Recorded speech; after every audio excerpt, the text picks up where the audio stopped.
Okay.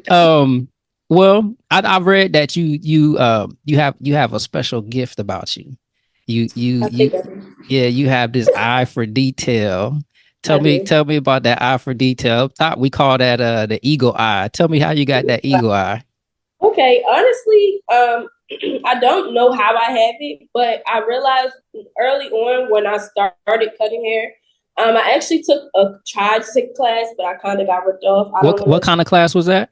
It was supposed to be. I paid $2,000 for the class, and I had to buy my own materials. It was supposed. I don't want to give too much information in case he watches this, Right, but right, right. I didn't learn for $2,000. It was like supposed to be once 1 day a week for 6 months. I did not I did not grasp anything. Oh, But I realized when he was showing us stuff and telling stuff, I'm like, okay, I could see exact like the lines as far as I could see what he meant. And I mm-hmm. was just like, okay. When he told me like, okay, you see what I'm saying, like you really are understanding. I'm like, I can see what you're talking about. Mm-hmm. And I think that has something to do with it. And as well as just I also do graphic design. So it's just like something about Uh, and I'm like, okay, this word is not straight or this is off center. Like I kind of just have that eye. So that's a good thing in this industry. So I'm yeah, grateful to have yeah. Graphic it. design. So, Yeah. have you always picked up things quickly? Because you said that when you were in that training, that you kind of saw some things and you were able to pick up on it. It seems like you've been able to kind of, pick up things real quick. Have you always been like that since you were a kid? Honestly, thinking back, actually, I think so. Even down to sports, like I played sports late on. Oh, Um, what sports was you playing? I played basketball and ran track. So Okay, just okay, thinking about okay. basketball, which that was my first love in life, I felt like I actually learned how to play basketball, like actually physically had training Uh-huh. a year that summer before high school, and I was going to a private school, so I picked up on it fast. Now that I'm thinking about it, I do pick up on things very rather quickly. So It that's sounds like it. yeah, It sounds like yeah, it. yeah. Okay. So now what were you doing before you became a barber? Honestly, business wise, was trying to do the graphic design. I was doing like web design, logos, flyers.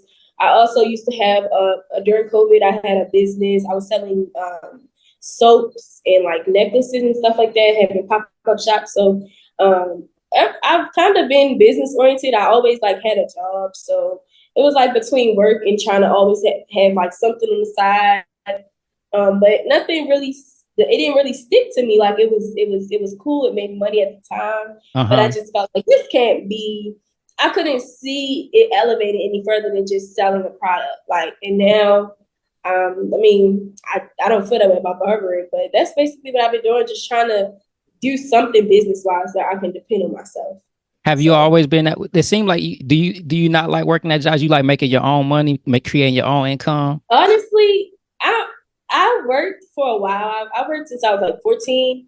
Hmm. But as I got older and I realized I had my own mind, I did start having a problem keeping a job because I just felt like once, I think that's a lot of barbers. yeah, it's like once you realize, like even just having another business, but it's like if you know you have a skill, and it's like I can make what I made in 8 hours, in 4 hours, or 3 hours. It's just like this is crazy. Like so, I feel like that mindset, and on top of just the way I feel like jobs be mistreating us, and I just don't stand for it. I will leave. So I don't. I have to figure out a way. I had to figure out a way. As So you sound just like a barber because for some reason there's something about jobs we just we don't like to be taken advantage of. We want to go out no, and be not able at to all. get what we worth. So Yes, like so you said when COVID happened, that's when you were kind of you was on your hustle and you was doing different things to try to make a way for yourself. How did the pandemic affect you, like when all that stuff was taking place? well, honestly, I kind of was doing business before COVID, but Hmm. COVID gave me another idea, kind of, which was to do the soaps because I was in my head like, okay, well, the stores is closed. Maybe people will want natural soaps from a black woman. Like I was trying to think of that. Right, right, right. It affect me personally because obviously I'm very young. I'm 22 years old, so I just had graduated in 2020 when COVID started. So Okay.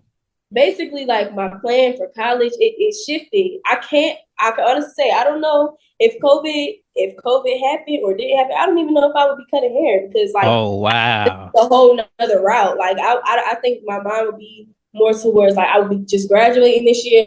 It would be totally different. So it definitely affected me. I'm not mad at the choice I'm making right now. I just be thinking sometimes, I wonder if COVID did happen, I probably would have been in college. I would have been graduating this year. I wonder what I would have been majoring in. I just think about all those things.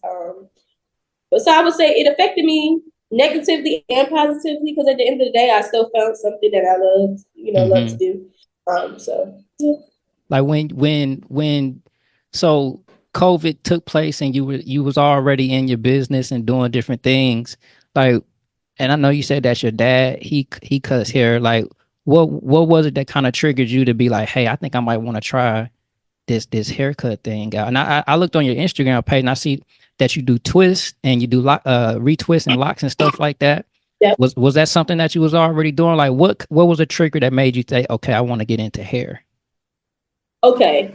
So the timeline, honestly, I was trying to track it back before I got it on the show. Basically, like I said, it really wasn't my dad, because he's not really active and present in my life. But when I started cutting hair, I was like, oh my gosh, I forgot my dad cuts hair. Honestly, I started cutting hair I don't even remember when I started, but I just know that I seen an ad, and it was like barber boot camp. Let's get into this barber boot camp, and it was like real good marketing. And I'm like, okay, let me just try this. Like, maybe this might be my way. And like I said, I told you, I got kind of ripped off. But when I seen that, and then it was a master barber, and then it was somebody that I went to school with. It was her dad. And I was like, let me just take the class and see, because in my mind, I'm thinking really about trying to be more efficient, like financially. Like, okay, maybe, I can go through him and get the apprenticeship and then go take my test and all that. I'm thinking of it like that. But so that's kind of how that came about. Once the situation happened, when I wasn't really getting anything from the class, I just stopped going after, like, it was already paid and stuff. But I just stopped going. I had a friend, I'm gonna shout him out. His name is Gotti. Shout out to Gotti. Yeah, shout out to Gotti. He was like the first person that would let me cut him. Like, the first person. I didn't know what I was doing. I was in the house, at his house, and I was just like, let me just cut your hair. And he let me do it. And it really wasn't horrible, but it wasn't the best. So doing that kind of set it off for me, because it was just like, even though I wasn't good, he was still telling his friends in the game, like, yeah, I got a female barber. I got a female barber. Right. And ever since then, I felt like, okay, I did a little something, like, from a distance, it looked real good. So I'm like, okay, I know I can keep doing from this. A distance, though. From a distance. And turn the lights off a little bit. It looked like something. Hey, we all had to go through that. Yeah, so I started like that, and I started doing the cousins, my cousins and stuff like that. I actually forced myself into a shop, and that's kind of where things went crazy, because I really didn't know what I was doing, and I was messing people up. But I told the guy, like, hey, I don't know what I'm doing. I'm gonna need help, but I don't think he picked that up. Anyway, I lasted there for a while, and I kind of felt like I got bullied out the shop a little bit, but it was okay, because I'm like, it's fine. You said bullied out the shop. I thought I got bullied out the shop. What happened?